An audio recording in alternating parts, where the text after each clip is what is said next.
What you need to know this Monday morning begins with the latest on the COVID-19 front. Doug Pederson joins Saints coach Sean Payton as the two NFL head coaches who have tested positive. The Eagles coach tested positive over the weekend. He had two tests, one positive to confirm the first positive because they still are concerned about false positives and false negatives. Pederson is positive. Now, Payton went through it in the offseason, so it's not an issue now. Pederson asymptomatic, but still the protocols require him to be absent from the team for a certain period of time. He'll have to test negative twice, and then he comes back. But so far, so good.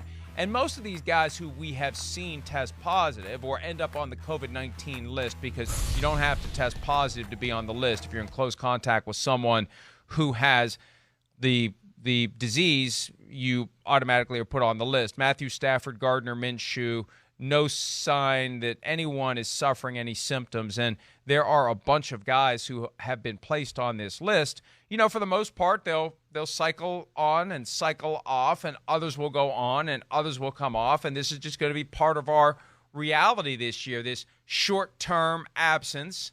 And the guy comes back, and whoever was taking his place gets cut, and it just churns and it churns and it churns. And the question is when and if key players will be unavailable for a game and how much advance notice a team will have. I think that's really what it comes down to.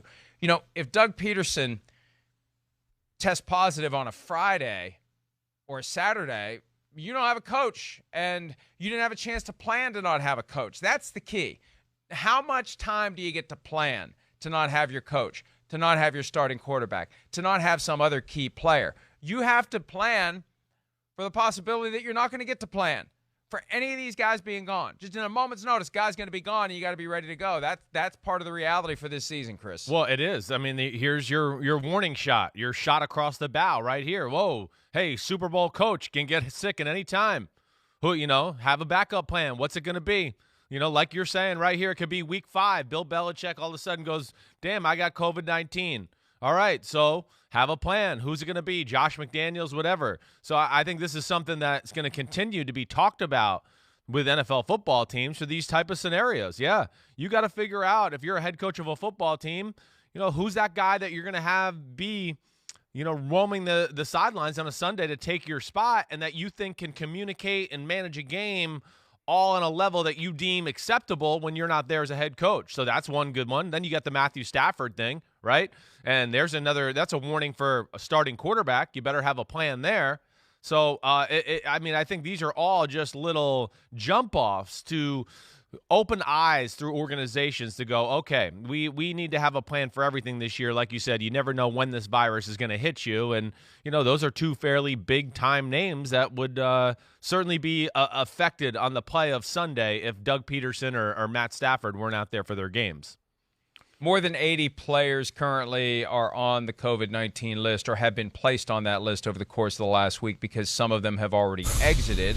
Gives you an idea, though, of what we're looking at here. We're looking at something that will be hanging around. The question is, as these guys are with their teams and in these facilities, which are by all accounts pristine and designed to limit, if not eliminate, the transmission of the virus from one person to the next, will those numbers drop or will they stay the same? And the question becomes whether and to what extent guys will catch the virus away from the facility. That's one of the concerns right now, coming up with ways to ensure that guys don't get the virus and then bring it to the facility and spread it there, where even though it looks like they're doing a great job, it's not foolproof, especially once you go out and play in a game. That's where it's all going to potentially turn on its head, Chris. But I think that they'll be able to manage this because there are enough guys out there who want to play football. Right now, the rosters for most teams are at 80. That means 27 will be gone within the course of the next 5 weeks. Those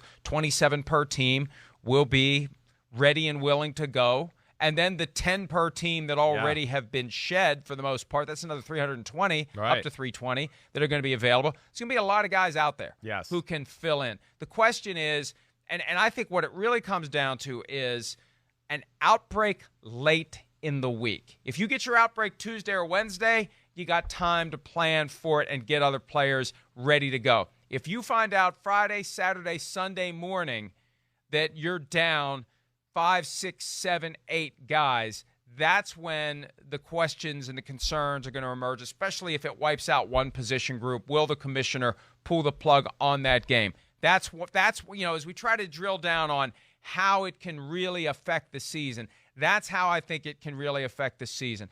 Friday, Saturday, Sunday, one of those 3 days, getting the word that a significant piece of your roster or almost all of one position group out on the COVID-19 list for a week or so, you got to go forward with a game while these guys aren't available. Yeah, well, that's going to be tricky. It is. I mean, because that's a player safety issue to a degree. I mean, it is. Okay, yeah. Let's just say the Tampa Bay Buccaneers, they have an outbreak on the O-line on a Friday. All of a sudden, oh, man, we're only going to have 2 guys that we think can actually play. We even got some backups who got an outbreak here.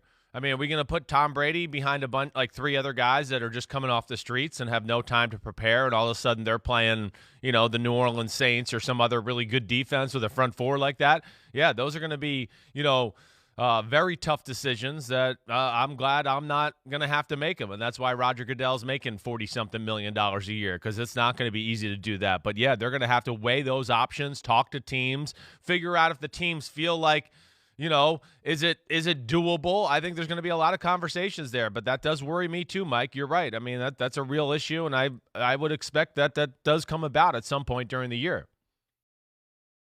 Hi, I'm Mike Tirico, and thanks for watching. Make sure to hit subscribe for the latest news and highlights from NBC Sports.